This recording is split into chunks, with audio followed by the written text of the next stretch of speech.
People are concerned not on prices, but are concerned about the empty shelves. This process began much sooner, much earlier. Vodka cost 57 rubles and hard to get, but there's no milk at all. So they're talking about Halsbad Sahurdi and our Black Sea float. Rumors that food is being returned to suppliers because the people wouldn't pay those prices have turned out to be unconfirmed. People are buying a lot. A chicken which costs 31 rubles for a kilo. No one wants to share with some poor grandmother. Everybody's buying 2 or 3 right away. Everyone is expecting a rise in prices. But we do have a market. When someone has something which he can sell at a free price, and someone is able to and can buy at that price. So there was a black market, and there is one now, and it will continue to exist. But to buy a lot, we have to produce a lot. But we have not even begun to produce a lot. So we should not expect a quick drop in prices. In the near future, we will have subsequent price rises and impoverishment of the people. And once within the notorious market, we have sold all our goods and eaten through all our food. Maybe that's when we'll begin work. Maybe. But we're sorry for the grandmothers.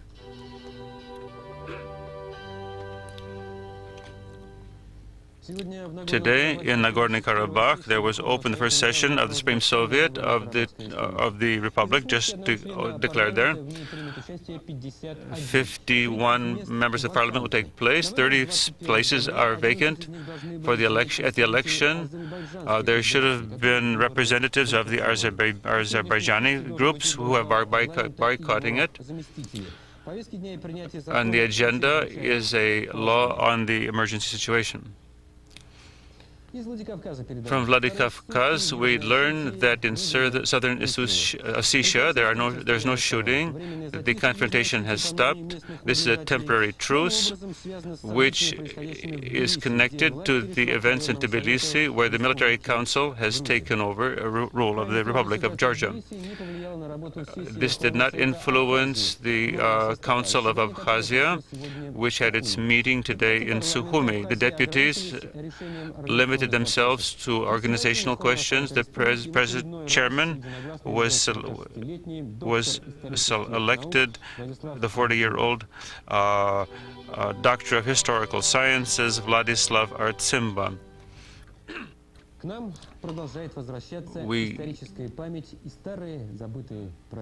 We continue to recollect old holidays, religious holidays. This is Bethlehem, and this is the cathedral built over the spot of the cave where Christ was born. Today is the Orthodox Christmas Eve, after the 40-day fasting period of Lent, a fasting period, and it begins when the first star shows. Christmas does.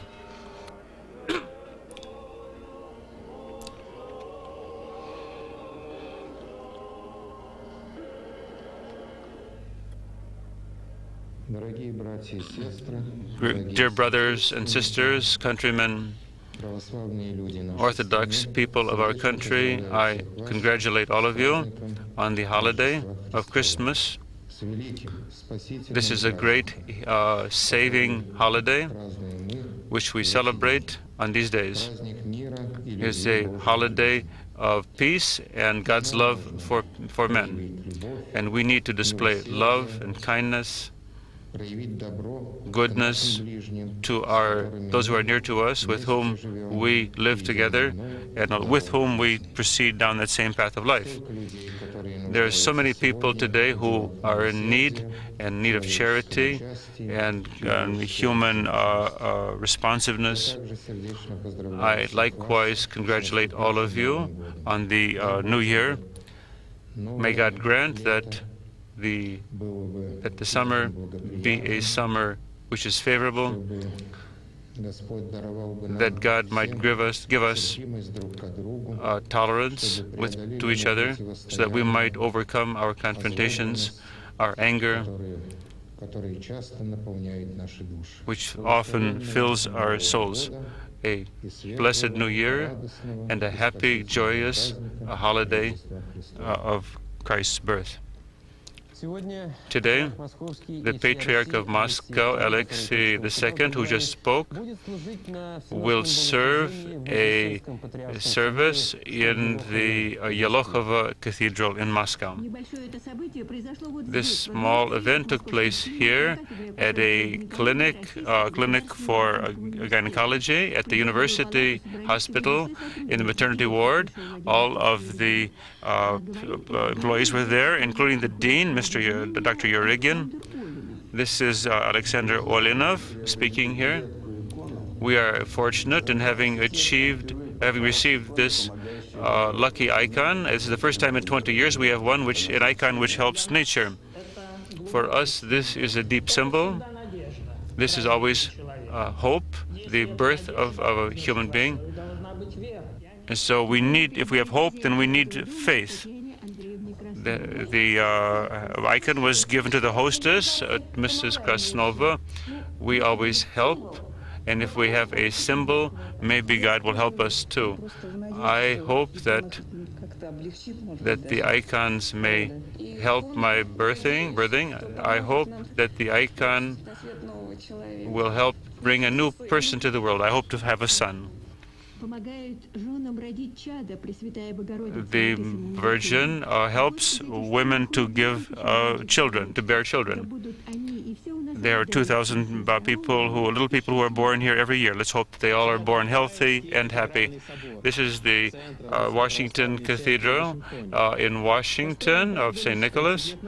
It was built 30 years ago in the tradition of ancient Russian architecture, modeled on in the Dmitry Cathedral in Vladimir. This is Alexei II, who recently visited the United States. For a long time in the cathedral there was no internal painting, but now the dream of Russian Orthodox believers is being realized. We have 5 Russian icon painters who have begun just recently, but already by Christmas the parishioners will be able to see the frescoes which decorate the altar. On the eve of Christmas, the liturgy was given in Russian and in English, for Americans also adopt Orthodoxy.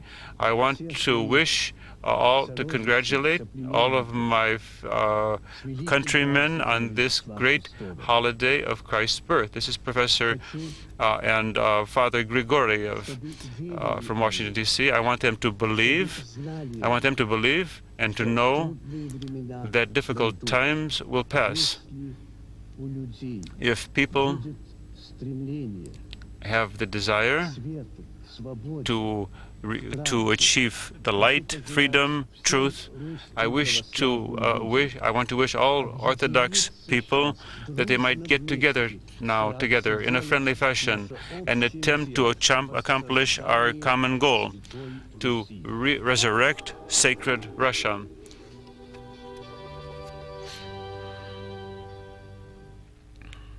Washington and Seoul are prepared to not conduct the major maneuvers entitled Team Spirit, according to George Bush and Rodeu, but with one condition.